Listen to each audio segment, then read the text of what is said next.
हम क्या पढ़ेंगे, संज्ञा। क्या पढ़ेंगे, संज्ञा। संज्ञा किसे कहते हैं, किसी व्यक्ति वस्तु स्थान के नाम को क्या कहते हैं, संज्ञा कहते हैं। संज्ञा के कितने भेद होते हैं, अर्थ के विचार से संज्ञा के 5 भेद होते हैं। एग्जाम में एक नंबर में आएगा कि संज्ञा के कितने भेद होते हैं, तो 5 होता है। तो जिस ऑप्शन में 5 रहेगा उसमें टिक लगाना है, ठीक है। पहला क्या है, व्यक्तिवाचक। दूसरा क्या है, जातिवाचक। तीसरा भाववाचक। चौथा समूहवाचक। पांचवा द्रव्यवाचक। व्यक्तिवाचक का परिभाषा है, व्यक्तिवाचक संज्ञा जिस शब्द व्यक्तिवाचक व्यक्तिवाचक संज्ञा है जिस शब्द से किसी एक व्यक्ति या वस्तु का बोध हो उसे व्यक्तिवाचक संज्ञा कहते हैं। जैसे राम, मोहन, कृष्ण, ताजमहल, दिल्ली, हिमालय, गंगा इत्यादि, और भी बहुत चीज ले सकते हैं। उसके बाद है जातिवाचक। जातिवाचक संज्ञा जिस संज्ञा से किसी जाति के संपूर्ण पदार्थों का बोध हो उसे जातिवाचक संज्ञा कहते हैं। जैसे गाय, घोड़ा, आदमी और औरत आदि। एग्जाम में आएगा एक नंबर में कि व्यक्तिवाचक संज्ञा कौन सा है, नाम दे देगा मोहन। जिस ऑप्शन में ये नाम रहेगा, सिर्फ व्यक्ति का नाम और वस्तु का नाम, उसमें टिक लगाना है अगर व्यक्तिवाचक संज्ञा पूछेगा तो। जातिवाचक पूछेगा तो जिस में कह रहा है जिस संज्ञा से किसी जाति के संपूर्ण पदार्थों का बोध हो, जिससे सभी संपूर्ण पदार्थ का, जैसे गाय कह दिया तो गाय में सभी जाति का बोध हो जाता है, घोड़ा हो गया सभी का हो गया बोध। इसी तरह से एक नंबर में आएगा जिसमें संपूर्ण जाति पदार्थ का बोध होगा, जाति का बोध होगा, उसमें लगाना है। इसमें से छाट एक नंबर में आता है। भाववाचक संज्ञा। भाववाचक संज्ञा क्या है, जिस संज्ञा से किसी वस्तु या व्यक्ति के गुण, धर्म और स्वभाव का बोध हो उसे भाववाचक कहते हैं। भाववाचक संज्ञा कहते हैं या भाववाचक कहते हैं। जैसे बुढ़ापा, चतुराई, मिठास, लड़कपन, दया, लिखावट, मित्रता, सर्दी आदि। इस टाइप से भाववाचक इस टाइप से परिभाषा एग्जाम में नहीं पूछता है, एक नंबर पूछता है। तो जिस यहाँ कह रहा है जिस संज्ञा से किसी वस्तु या व्यक्ति के गुण, धर्म, तो जैसे यहाँ एग्जाम्पल दे रखा बुढ़ापा। बुढ़ापा से क्या हो रहा है, उसका पूरा गुण धर्म पता चल रहा है। चतुराई से भी पता चल रहा है कि कितना लड़का चतुर है, तेज है। मीठा खाने से मिठास पता चलता है।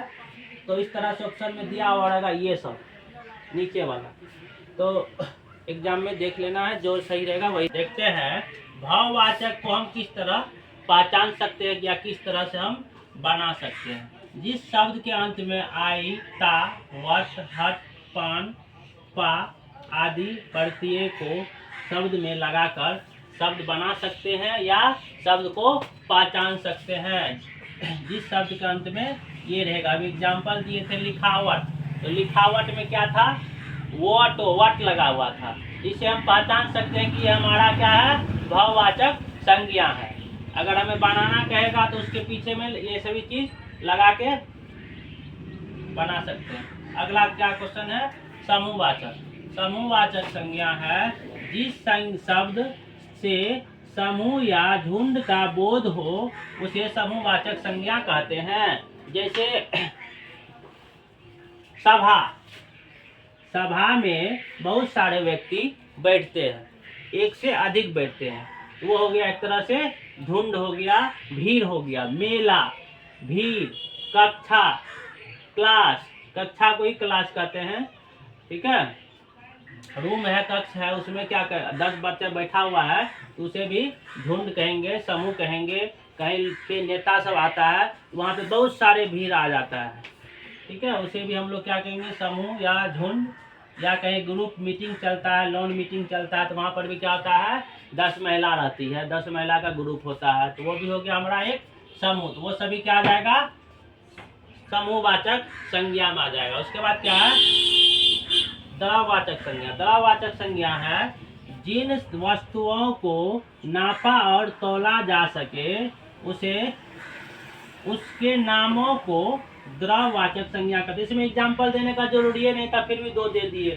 सोना, तेल, हम जितना वस्तु को नाप सकते हैं, नाप तोल सकते हैं। साग सब्जी है, किराना सामान है, बहुत सारे ऐसा सामान है। सोनार के यहाँ सामान है, लोहार के यहाँ सामान है, लोहा को भी नाप सकते हैं ना। तो वो सभी जितने भी हैं सब हो जाएगा द्रववाचक संज्ञा। एग्जाम में पूछ देगा सोना, मान लो सोना कौन सी संज्ञा है।